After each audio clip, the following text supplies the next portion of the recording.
I stand outside of the door to Hanako's room, hoping that she isn't in too much of a state as I nervously clutch the worksheets.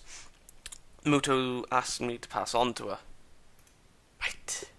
It's one more reason to visit her, and it gives me something to talk about, so I suppose I should be thankful to him for giving me the task. With a long breath to steady myself, I rap my knuckles on the door in front of me. You don't. Silence. Silence! I listen intently for any sound of shuffling coming from inside, but I can't hear a thing. I knock on the door again, slightly harder. This time we kick the door through. Still no answer. How strange. Scratching my head, I make one last attempt at getting her to answer as I knock on the door one final time. Third time's the charm. Hanako, it's just me. Muto said to give you some stuff. For a while the attempt seems just as unsuccessful as the last. Just before I slip the sheets under her door, though, I hear the handle rattling. Hello there. Oh, God, really?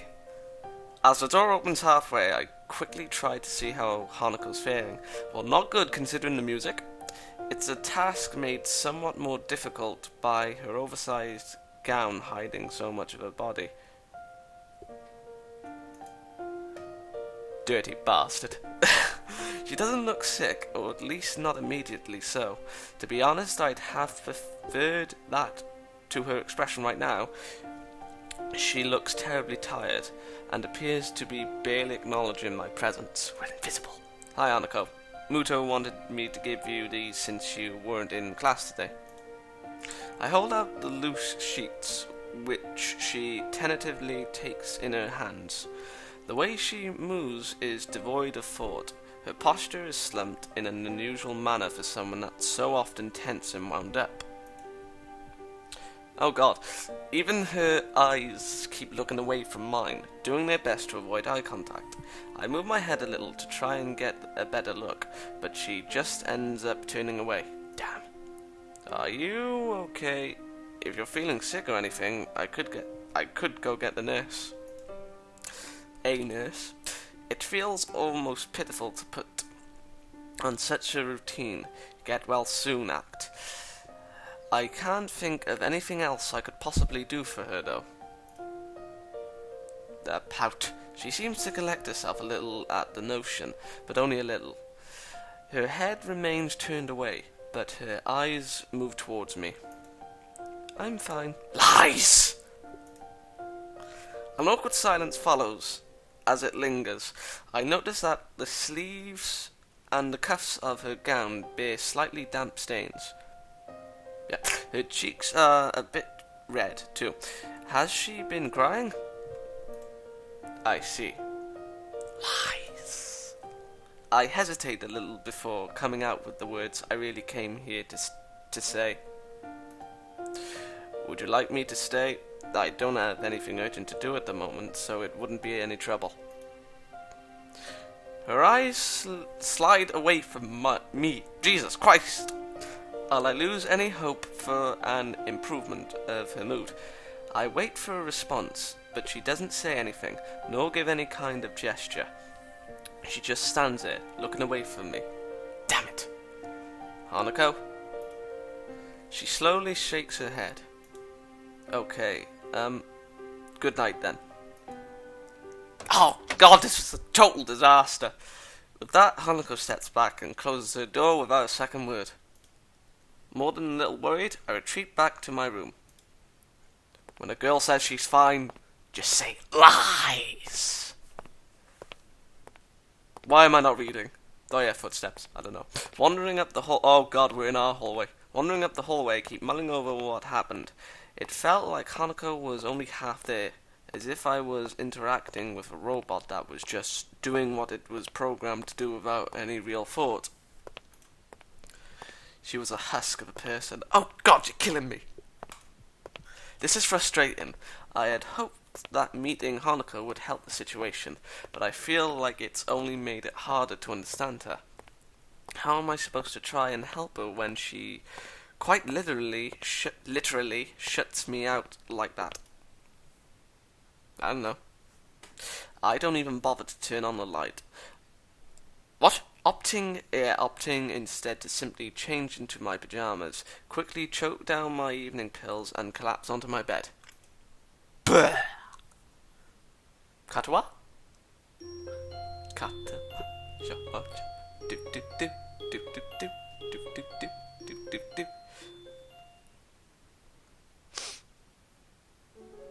Once again, Hanako doesn't turn up for class. Try as I might to concentrate on other matters, this fact continues to distract me throughout the entire school day, and even as I walk through the school gardens to the dormitories. Go see her again! I don't think today being her birthday. Oh god, it's her birthday today. Right, okay. Her birthday is a coincidence either. I don't know the link between the two events though, nor do I have any idea on what she's feeling. With physical pain, I could at least provide some limited comfort.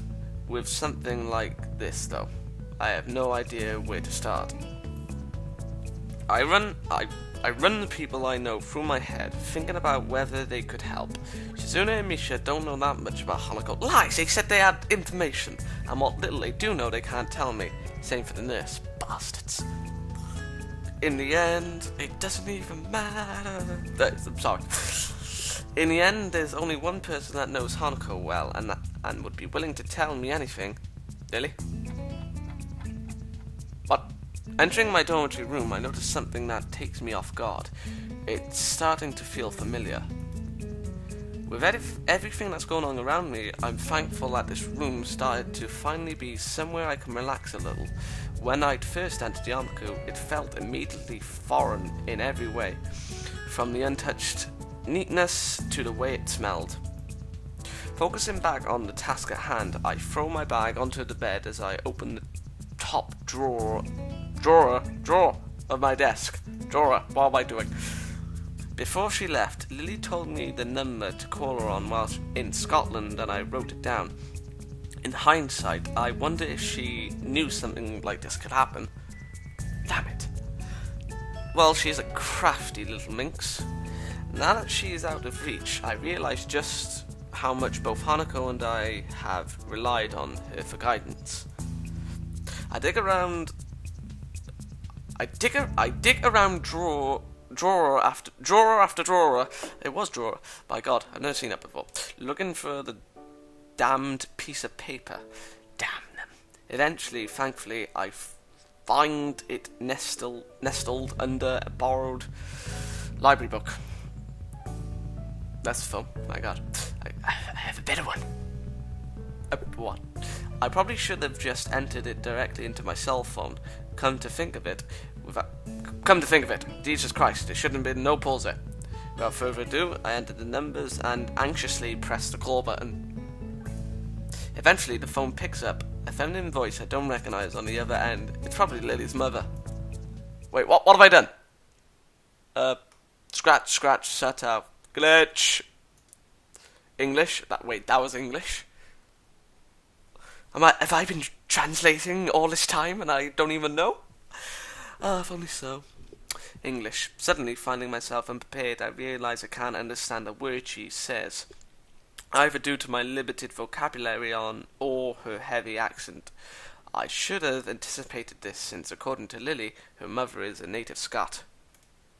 I soldier on in the hope that she must know some Japanese, considering it's her daughter's native language.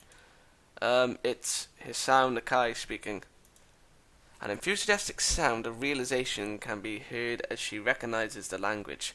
My feelings of relief is immense. You must be one of Lily's friends from school, correct? No, I'm not. Even so, her accent means I have to concentrate to work out what she's saying. Yes, that's right. Pleased to speak to you, Mrs. Satao. It's so nice of her to find someone so polite. Lily dear, it's for you. Wait, why did she answer her daughter's phone? Her mother seems nice, if a little over-enthusiastic, given the mundane situation. There's a small silence as Lily takes her time getting to the phone. In the distance, I can just make out her mother scolding her playfully for just getting up. Oh. Hello, Lily speaking. You sound awful. Awful. She makes a sound somewhere between a dying animal and a yawn. The one thing I did remember to check before calling was the time zone. It'd be pretty late in the morning over there, so she really has no excuse. Not feeling well? Just tired. What time is it there? Late afternoon. School finished for the day not too long ago. Hanako's not well, is she? How did she? Damn it! She knew it! That was quick. My assumption that she must have known something like this could happen seems to have been on the mark. How did you know? Because today is her birthday. I'd hoped she might have gotten at least a little better after coming to know you, but... What? How is she right now? She's isolated herself. She missed school today and yesterday. I still have to check up on her today. To be honest, after seeing how she was when I talked to her yesterday, I'm pretty anxious. I really have no idea what to make of it. Has this happened in the past? Is it related to her scarring in some way? Unfortunately so. Roughly the same thing happened last year when her birthday came up. As far as I can tell, it's because her parents died in the accident that caused her scarring, and Hanako blames herself for their deaths. Oh no. What she says does seem to make sense. If she's blaming herself on her birthday, she may well be ruining that she was ever born. Hanako had mentioned her stay in the orphanage to me. Maybe I should take some heart that she trusts me enough to tell me such a thing. Lily seeming so in the dark about it, though, almost to the extreme that I am, is a surprise. So that's why she lives in the student dormitories as well. Has she told you any more about the accident? As close as we've come, she's very barely told me anything about what happened. What I know about it is largely conjecture. What the frick is that word? I was about to say conjuration then. She sounds depressed, almost defeated. Considering the trauma Hanako must have gone through, shut up music, I really can't fault Lily for not knowing. Nevertheless, she still seems to consider it a personal failing. Don't blame yourself, Lily, with everything she's gone through. There's a long silence, really? That's an oxymoron I made right there. From the other end of the line, I begin to wonder if the call cut out before the voice at the other end speaks once again. There is another person, though, that has been a subject of worry for me as of yet late. Who? Oh? I run through the people she could be talking about in my head. The only friends she seems to keep very close are Hanako and I, though there is Akira as well. That person is you, Hisao. I beg your pardon? There's another silence on the line, but this time it's caused by me. Making others worry about me is something I've very actively tried to avoid since coming to Yamaku. Indeed, even my interaction with Hanako has helped stave off any major health problems thanks to our relaxed and slow-paced lives. What is it worry about over me? I apologize. I didn't mean any offense. Sorry, I was just taken a bit off guard. Still, isn't Hanako a bigger problem at the moment? Problem sounds a bit mean. For some time now I thought that the both of you may be feeding into each other's more worrying habits. I tried to amend this before leaving, but it seems to have done little. Worrying habits?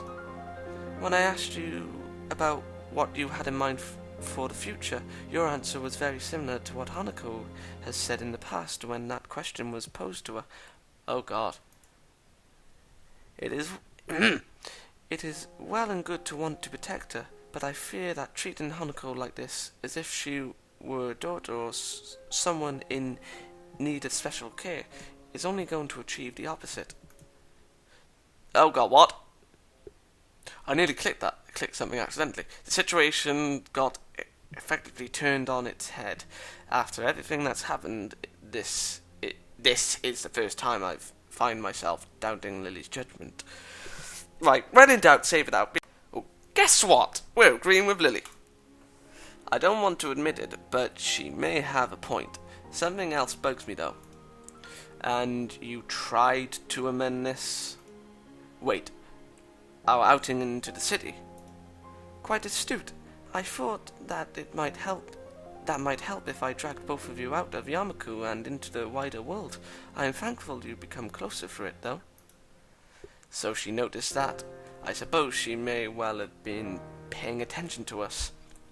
And her hearing's incredibly good. Quite likely good enough to have picked up what we were talking about if she tried. Oh God, cannot. God, be careful around this girl. Jesus Christ.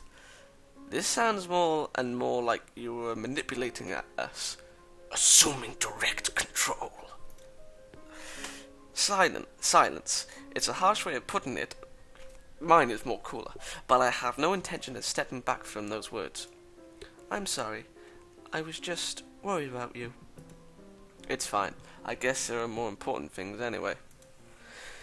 It's not a total surprise that she'd do such a thing. Her motherly nature can be slightly overbearing at times, but she does have the best of intentions. So you think I should think about myself more instead of trying to cater to Hanako? That largely sums it up. Again, I'm sorry for not telling you this in a clearer way, before going behind your back. Clever, my God! I know I am at least as guilty of being overprotective of Hanako as you, but I fear that you are neglecting yourself in efforts to give Hanako happiness. Do you really think Hanako will be okay? Trust her judgment. And if I fucked up, then oh God, I'm gonna go crazy. She isn't as fragile as you think. I don't think she's fragile. I just think that, sure. I don't know exactly what experiences she's lived through or what feelings she has in her mind, but she has managed to work her way through them until now. It's also my hope that giving her... Oh God, go away! It's also my hope that giving her a little space will allow her to decide what she truly wants for herself and give her the initiative to reach out for it. Please have faith in Hanako. That's all I ask. I guess I'll think about it for a while. Damn you! Steam for distracting me. That's good. Being rash won't get you anywhere. Oh God, he's messaged me again. I know that at times you may doubt your relationship to Hanako, but she does... Does what? Does what, woman? Tell me. Lily cuts herself off and takes a moment to reconsider her words. Please keep in mind that I wouldn't have befriended you if I hadn't thought you a fundamentally good person. You're a good friend, both to myself and to Hanako. That's not the reply I was hoping for. Thank you. That helps. It's in a sarcastic tone. We share some small talk to try and lighten the atmosphere. Good luck with that. But it feels very stilted. Told ya. There's a lot I don't know about Lily's stay in Scotland, but after such a heavy subject, I want to be alone for a bit, I think. What? To be alone for a bit to think. There. I want to be alone for a bit to think. Butchered that beyond understanding. After a few minutes, we end up saying our goodbyes, and I set my phone on my desk. Compared to Hanako's situation, mine feels utterly mundane. I've been saying that since the beginning. Well, not about comparing situations, but like... Yeah. I still have both of my parents. I had a reasonably normal childhood, and unlike many in Yamaku, my condition isn't immediately visible to the public. But then again, isn't this just an attempt to justify the way I've been acting towards her? That may well be what our pasts were like, but when it comes to the future, I still have no idea what I want to do. In school, I've just concentrated on each day's work, and I put off more and more things to cater to Hanako. Isn't that good? I recall the words Muto told me after Hanako's breakdown about the purpose of Yamaku and my education. In hindsight, he was probably trying to push exactly the same thing. Just what have I been doing in the time since my heart attack? If I ever did manage to get Hanako out of her room and open up, what then? I look out of my dormitory window as the sun slowly sets. It's a nice sight, but what I really savour is the quiet as the students return to their dormitory rooms. Noisy bastards. All I want to do now is think. I'm not sure how much time I have, but I want to work out where I'll go from here. And the master plan begins. Katawa Shoujo. Do do do do do do do do do do do. Now we're going to become the master manipulator.